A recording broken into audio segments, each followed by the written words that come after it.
The Rundown with Carrie Saldo podcast is funded by Armbrook Village, offering research-based arts, music, fitness, and lifelong learning programs at their assisted living and Alzheimer's care community in Westfield.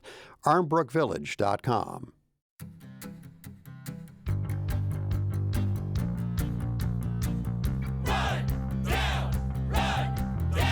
This is The Rundown, NEPM's weekly news and review from Western Mass. I'm Carrie Saldo. Good morning. It is Friday, June 27th, 2025. Coming up later in the show, our Rundowners discuss and debate calls from advocates who want digital equity for those living in Western Mass. They say without digital access, citizens can't fully participate in modern life. On the education front, some from our region headed to Beacon Hill to raise alarms about and protect against what they call a death spiral for rural schools. And Job Corps, a federal program that has provided continuing education and training since the mid-1960s, could close if the Trump administration plans hold. We'll dig into the details of the local impact on Westover Job Corps. Here to run down the week's news highlights from the 413, we have Dusty Christensen, investigations editor for The Shoestring, Mike Dobbs of Focus Springfield, and NEPM reporter Nirvani Williams. Good morning, everyone. Hey, y'all. Good morning. First, today, the big news story of the week, President Donald Trump's decision to bomb 3 Iranian nuclear sites. Boston Globe's Sam Brody reported on Thursday on the continued reaction to President Trump's decision. The headline on that story, 2 mass military vets in Congress break from Democratic consensus of outrage over Trump's Iran strike. Quoting that story, Representatives Jake Auchincloss and Seth Moulton, Marine veterans of the wars in Iraq and Afghanistan, respectively, were both extremely alarmed that Trump didn't consult Congress, but they didn't share the immediate anger of their colleagues that the aftermath of the strikes were obviously dangerous or damaging. Quote, I think the world is safer after these strikes than before, but it's also more complicated, Auchincloss said Monday on MSNBC. The Newton Democrat had also argued before the strike that the United States should be open to fomenting regime change in Iran through aggressive use of soft power, not direct military action. Mike, as the senior member of today's rundown delegation and the one who has the broadest experience with sort of Congress and conflagration, both foreign and domestic, what's on your mind relative to this? Wow, I think I just got a promotion. Okay, so what's on my mind about this is the War Powers Act. This is what's on my mind. It's like the moment that this was announced, suddenly there were comparisons in the media to Barack Obama under his watch finding and killing, I'm having a brain freeze here, Osama bin Laden. I don't think the two actions are comparable. My brain freeze joined your brain freeze. But I don't think those two actions are comparable. I really don't. Mainly because we were certainly not at war with Pakistan, but we could not inform the Pakistani officials that we intended to do this. But I hate to use the phrase, that was a surgical strike. Having B-2 bombers coming with bunker busters is not a surgical strike. And in fact, the fact that afterwards the defense officials could not categorically define this as a success, I think adds to this discussion about whether or not the president can simply order this kind of action against a foreign country with whom we are not at odds. And certainly Congress will be taking that up. More discussion about that I heard on NPR this morning relative to that War Powers Act. General Dan Kane did say yesterday that pieces of this strike have been up for discussion and have been being studied behind closed doors for up to 15 years. So I could hear him pushing back on you a bit, Mike, and saying, well, this was surgical in certain regards. Congressman Jim McGovern spoke with Monty Belmonte from NEPM's Fabulous 413 yesterday. Here's part of what Congressman McGovern said. What we should be doing as a nation is not only focus in on how we prevent Iran from getting a nuclear weapon through aggressive negotiations and diplomacy, but we ought to be leading the world in an effort to limit, contain, and then ultimately to abolish all nuclear weapons. Many Democrats in Massachusetts believed, the strike should not have happened. Congressman McGovern among him. But meanwhile, State Senator John Velis, a Democrat and also an Army veteran, he's a major who served in Afghanistan, had a supportive stance for the Iran strike. Here's part of what he told 22 News. Certainly wasn't surprised. I mean, multiple administrations, Republicans and Democrats, have been talking about this for a while. There's been a long-standing policy that Iran cannot be allowed to have a nuclear weapon. And on the GOP side, in a statement, the Mass GOP commended the president's decision to use military force in Iran, quote, to ensure that Iran will never be capable of carrying out widespread nuclear destruction. It is worth noting that the nuclear capabilities of Iran were allowed to flourish in no small part due to poor deals made under our own former Senator John Kerry. That's the Massachusetts Republican Party chair, Amy Carnevale, a statement that she released. Dusty, Nirvani, thoughts from you two? Yeah, I think it's our job as journalists to kind of cut through the propaganda and talking points. I remember back in 2001, so long ago, when we were being told that our invasion of Afghanistan was somehow a feminist mission. And 20 years later, we can see, obviously, the decline in women's rights in that country over our involvement there sort of gives lie to that claim. Now we're being told that we're bombing for peace or bombing for diplomacy. I think that a lot of really serious experts on nuclear proliferation are saying that this only hurts the case for limiting nuclear weapons, these kind of immense weapons that can destroy, the environment, countless human lives. This isn't going to make the world any safer. And it's certainly, at least I would imagine, not going to convince Iranian officials that they don't need a nuclear weapon. I think it's a really dangerous thing for the world at large. Go ahead, Nirvani. I agree. I'm also still on the fact that he was able to bypass Congress to issue these strikes, and I think that's really dangerous. And like you were saying, Dusty, we're trying to, if the goal is to limit nuclear weapons in the country, this is not the way to do so. I mean, I think is more concerned with his ego and wanting to stop all of the fighting between Israel and Iran, and instead of trying to protect Americans. At least that's what it seems. And a lot of his major supporters, like Steve Bannon, was also expressed disapproval with his decision. So I thought it was interesting that a lot of his base was dissenting, even though they're just considering what you just said too with your reporting, Carrie. And President Trump has maintained for the many days following Saturday's strike that he believes that this will help strengthen the negotiations from the U.S. standpoint, and is urging Iran to come back to the table next week. As of yesterday, we still had no confirmation on when those talks may take place, but the president did say on Wednesday that the U.S. and Iran would be talking directly next week. So more on this. The story continues to unfold. Let's talk about the Westover Job Corps, which could be on the chopping block, according to headlines by both Adam Frenier in NEPM News, and we saw a similar headline in the Springfield Republican. And then there was news yesterday from Reuters, quote, a U.S. judge on Wednesday blocked President Donald Trump administration from shutting down Job Corps, a major residential job training program for low-income youth. The U.S. District Judge Andrew Carter in Manhattan said the abrupt shuttering of the 60-year-old program by the U.S. Department of Labor without authorization from Congress was likely illegal. Judge Carter issued a preliminary injunction stopping the Labor Department from ending the program pending the outcome of the lawsuit, extending an emergency ruling that he had issued earlier in June. Mike, I know that you've been following this. There are 3 Job Corps sites in our state, including one in Chicopee, which is Westover Job Corps, which I referenced earlier. Tell us what you've learned. Well, what I've learned about it is this. This is another one of these programs that are being cut without permission from Congress. People seem not to understand that the presidential administration does not have the right to take something that was lawfully passed and established by Congress. You just can't shut it down without Congress, which is why the judge is issuing this injunction. The Job Corps is a fabulous program. It's interesting that the Trump administration issued all sorts of talking points about graduation rates and that type of thing, which were completely unfounded and immediately corrected by the organization that represents all of the Job Corps centers.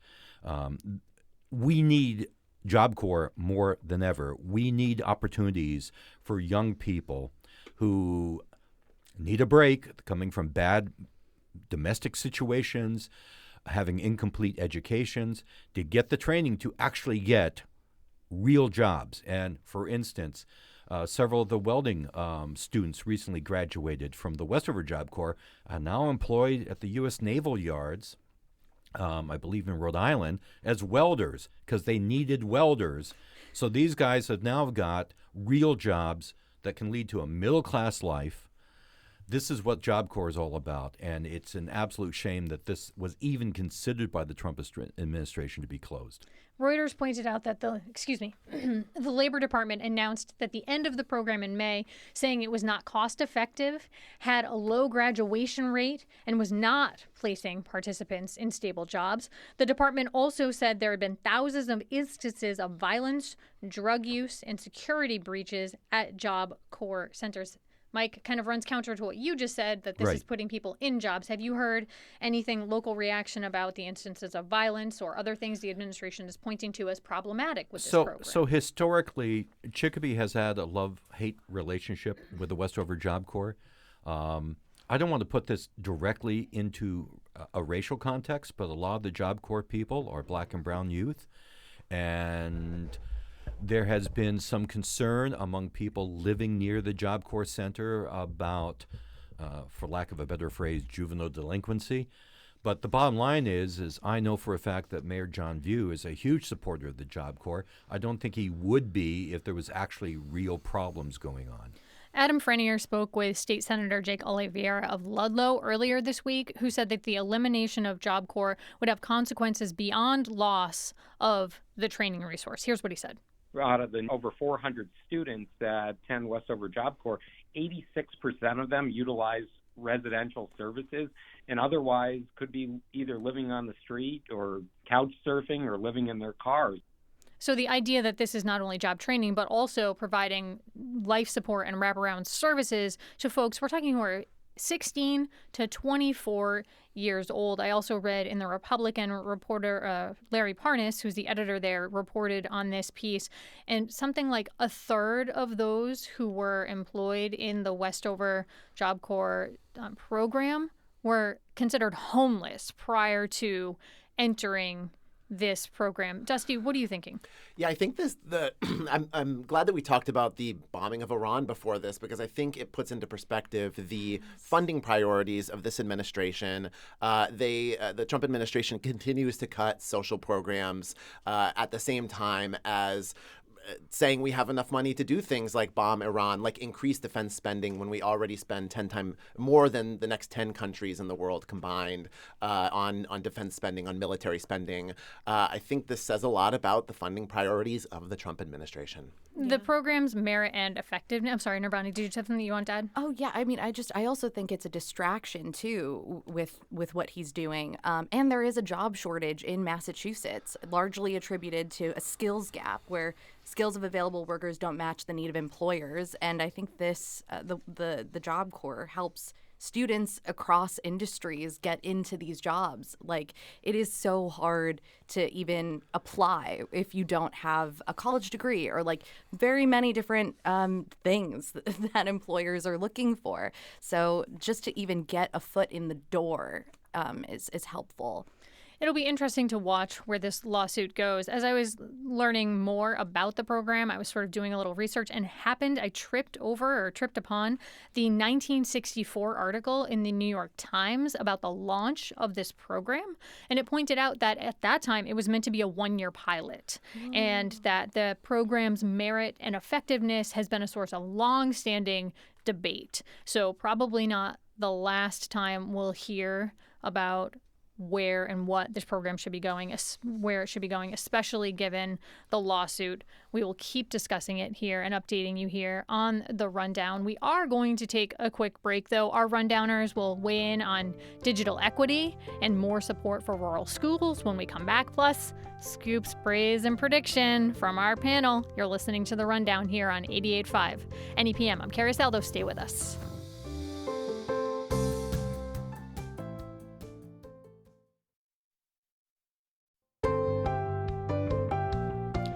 Welcome back to The Rundown here on 88.5 NEPM. I'm Carrie Saldo, joined by journalist Mike Dobbs, Dusty Christensen, and Nirvani Williams. We're back talking about Pioneer Valley residents, legislators speak to urgent need for more rural school funding. That was the headline in the Greenfield Recorder atop Madison Schofield's reporting. Quote, bills proposing $60 million for rural schools are necessary to ensure their continued survival, Pioneer Valley residents told state legislators on Wednesday. State Senator Joe Comerford of Northampton and State Representative Natalie Blais of Deerfield invited students, superintendents, town administrators, and school committee members from across Western Mass to speak on the challenges that their rural school districts face. And this is a program, a challenge, rather, that they wanted to hear directly from people about. What all among you stood out about what these administrators said and school-age kids said? Mike Dobbs. Well, I went to school in Granby, Massachusetts, and which is not necessarily rural, but it is a very small town. The cost of maintaining a school system for a small community is increasing to the point where a town like Granby in the past has entertained notions of creating a regional school district with South Hadley or Belchertown. The bottom line is this isn't a new issue, but it's becoming more acute, especially with population shifts. So if you have fewer people living in these small towns, and we all know in Massachusetts, we're very concerned about our population levels and what that means with congressional funding, this becomes an even more urgent problem for these communities, and it needs to be addressed by the state. Perhaps regional school districts are part of the solution, but then you have on top of that a transportation issue. So it's not an easy problem at all. Because rural transportation has not funded historically at adequate levels. We've talked about that many times on this show. To your point about the push-pull here in these small towns, Charlemont Town Administrator Sarah Reynolds talked about how 56% of the town budget funds the school. And that's in a $4.6 million total budget. So she's fighting to figure out how best to fund the schools, how to keep up with road maintenance and all of the other things, bridge maintenance, that we also know are challenges for big and small communities across Western Massachusetts with fewer dollars. I didn't want to interrupt you, but one of the things that school systems are facing is educational mandates from the state.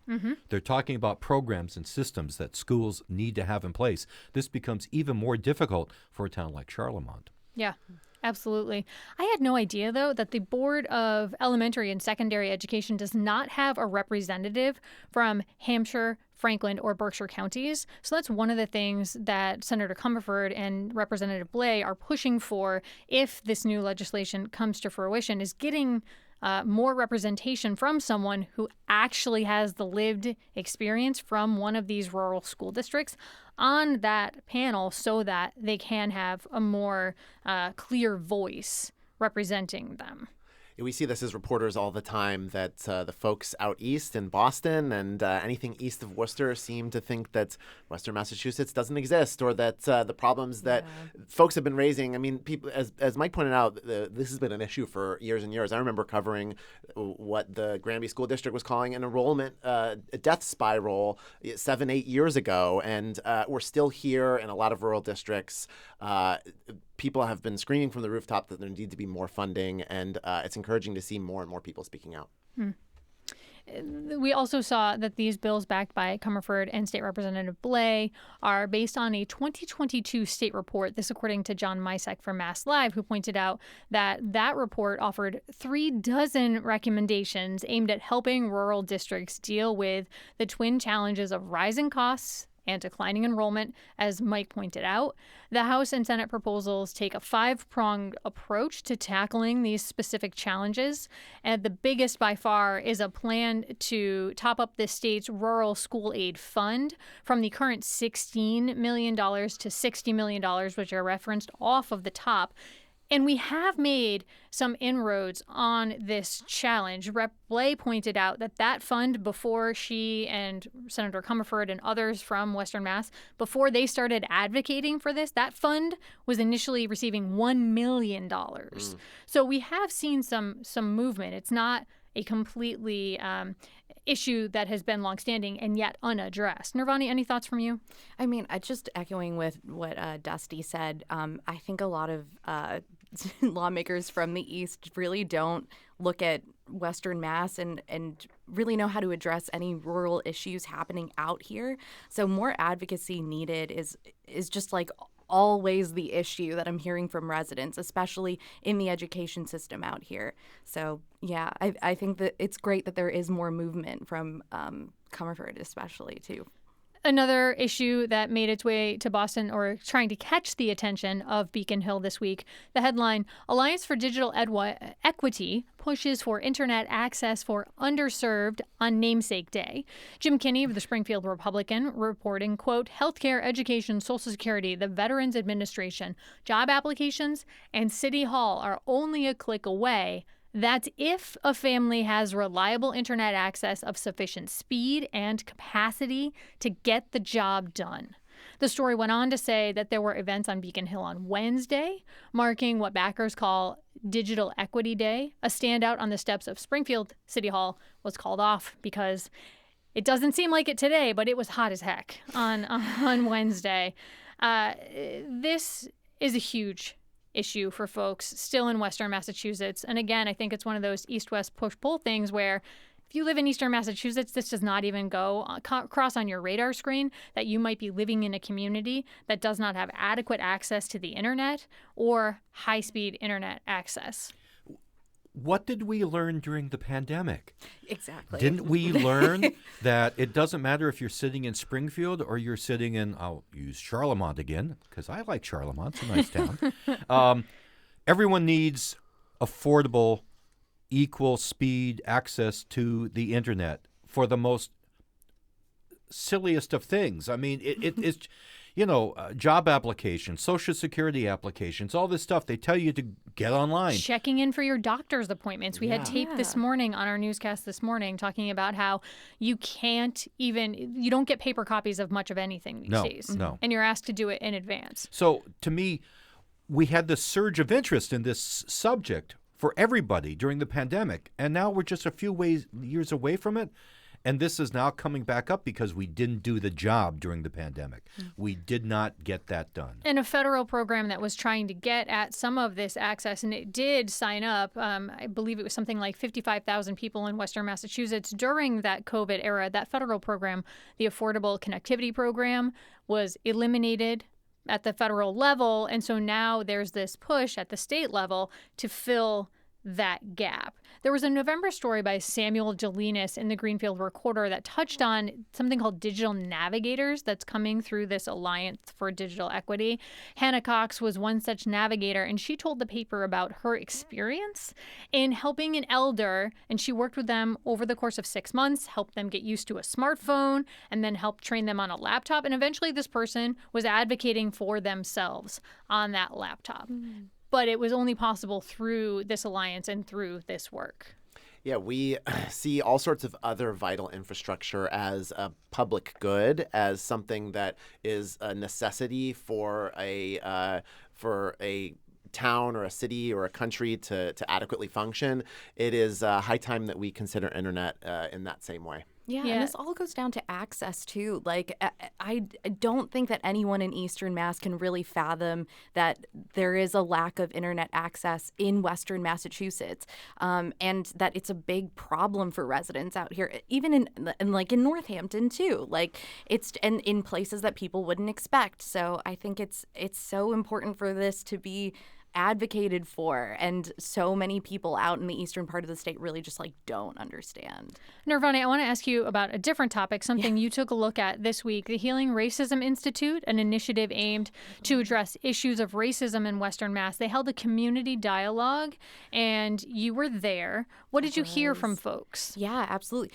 As awful as things seem right now, something that I have been coming across that is giving me the slightest shred of hope is that community leaders leaders and residents are trying to stand up for people's rights that are being taken away. And it's actually really beautiful to see and report on, which is, I'm so glad that you asked me about this, Carrie. The Healing Racism Institute held a community dialogue to get feedback from other nonprofit leaders on their needs in this landscape where Trump is attacking diversity, equity, and inclusion initiatives. And it was clear to me that most leaders, because of what's going on federally, can more precisely see the gaps of where people are expressing the most bias or racism in the workplace or, in their day-to-day lives, and how they can kind of, as community organizations, come in and help. I was also privy to learning that Massachusetts Attorney General Andrea Campbell has issued guidance to help businesses and nonprofits navigate DEI policies through legally compliant means, not complicit.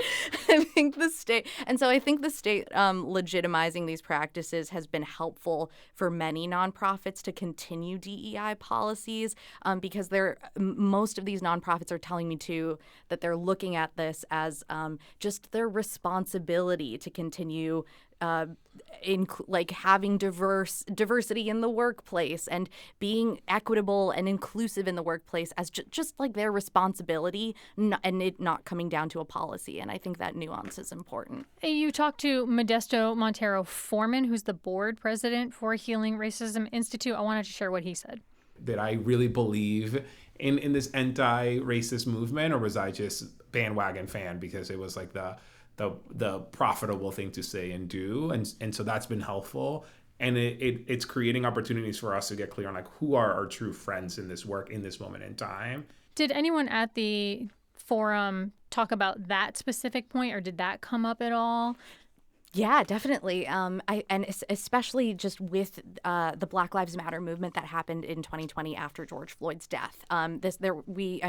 As reporters, I think saw a huge push towards DEI and like being inclusive and engaging in the Black community more and doing all of these things that were actually quite profitable when using the hashtag Black Lives Matter to engage with people. And now we're seeing more of a pullback on that. I think his point really speaks to sort of what's going on now, where people are faced to make a choice on whether or not they're for an anti-racist movement or not, and because it's not as profitable anymore, a lot of people in the roundtable too were expressing how sad it is that it kind of is coming down to that. But they're also seeing that residents at the same time aren't even thinking about about the profitability of it. They're more so thinking about themselves and their morals, their values, their integrity. Well, thank you for your reporting on this. All right, panel, time for our Scoops, Praise, and Prediction, where we talk about a story that you're working on. You can heap some praise on a newsworthy nugget, or maybe share a scoop. Mike Dobbs, what's going on? Scoop, praise, prediction? Prediction. Predict I will be at an event in downtown Springfield tonight celebrating craft beer and cannabis. Yes. Second prediction. I think I've got only 2 weeks left before I finish my 8th book. Yes. Other prediction. I will start on book number 9 as soon as I get book number 8 done. Yeah. 3 predictions from Dobbs. Dusty, what's going on for I just you? want to praise the folks at the Green River Festival. I took my 5-year-old and 7-year-old, both who were free to get in. The festival is sometimes expensive for parents, especially ones who get paid like journalists sometimes do. So I really want to praise those folks for making that free for kiddos. Last weekend, right? Yeah, last weekend, yeah. Great. Nirvani, how about for you? Scoop, praise, prediction? Praise.